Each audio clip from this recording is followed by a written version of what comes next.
Hello दोस्तों, मैं always विकास फिर एक बार आपके सामने हाजिर हूं अपने घरेलू हिंसा के प्रति जागरूकता फैलाने के अभियान को आगे बढ़ाने की कोशिश करता हुआ। दोस्तों, पीड़ित या पीड़िता और अत्याचारी के बीच जो भी है, जैसा भी है, उसका सबसे बुरा असर मेरे अनुसार पीड़ित परिवार के मासूम बच्चों पर पड़ता है।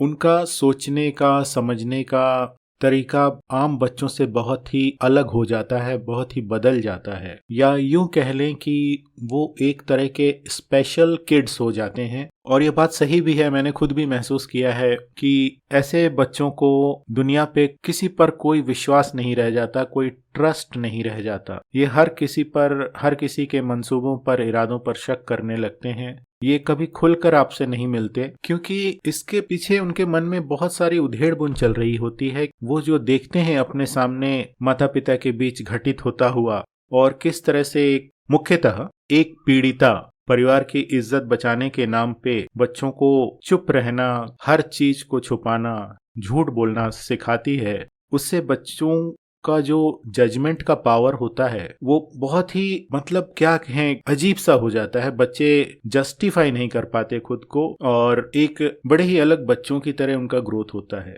ये बच्चे घबराते हैं लोगों का सामना करने में। इनकी कोई खास सोशल सर्किल नहीं होती, लोगों से मिलने में संकोच होता है। ये लोग अगर इनको कहीं टोक दें या कुछ कह दें हल्का सा चुभने वाला, तो ये बहुत ज्यादा डिफेंसिव हो जाते हैं। तो कुल मिलाकर ये मतलब बच्चों पे बहुत ही बुरा प्रभाव डालता है, और इसके लिए किसी को दोष देने का कोई इरादा नहीं है मेरा, पर मुझे लगता है कि सही समय पर उठाया गया सही कदम कई चीजों को सही कर देता है। पर कई कारण हो सकते हैं, कई मजबूरियां हो सकती हैं, जिसकी वजह से पीड़ित या पीड़िता सही वक्त पर कोई फैसला नहीं ले पाते, और इसका सीधा सा प्रभाव बच्चों पर बहुत बुरी तरह पड़ता है, जो कि आगे के जीवन में अन्याय को चुपचाप सहने के लिए तैयार हो जाते हैं। क्योंकि ये किसी पर भरोसा नहीं कर पाते, तो इनको अगर कोई इस मुसीबत से निकालने का प्रयास भी करना चाहे तो वो प्रयास भी एक तरह से व्यर्थ ही जाता है, उसका कोई मतलब नहीं रह जाता। ये बच्चे जैसे जैसे धीरे धीरे बड़े होते हैं, फिर इनको दुनिया की समझ आती है, तो शायद ये कहीं सोचना शुरू करेंगे कि हाँ, कहीं कुछ गलत है। क्योंकि शुरू से ही पीड़िता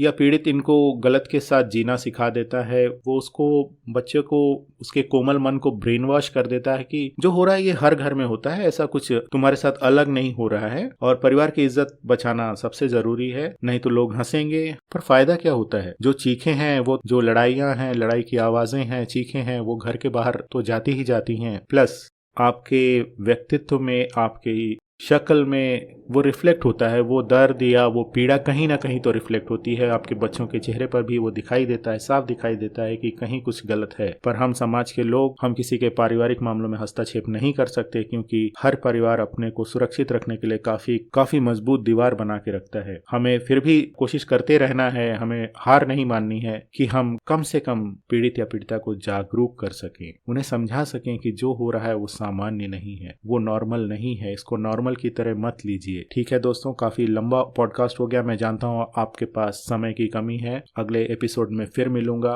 कहने को तो बहुत कुछ है, पर क्योंकि मैं जानता हूँ आपके पास वक्त कम है, इसलिए नहीं कह पाता, और इतनी बातों से कुछ बातें छांट के लाना भी आसान नहीं होता। चलिए दोस्तों, आपका बहुत बहुत शुक्रिया। अपना सहयोग बनाए रखिए, मेरी बातों को लाइक, शेयर, सब्सक्राइब कीजिए, आगे बढ़ाइए, ताकि ये सही कानों तक पहुंच सके। अपना कीमती वक्त देने के लिए ऑलवेज विकास की तरफ से बहुत बहुत शुक्रिया।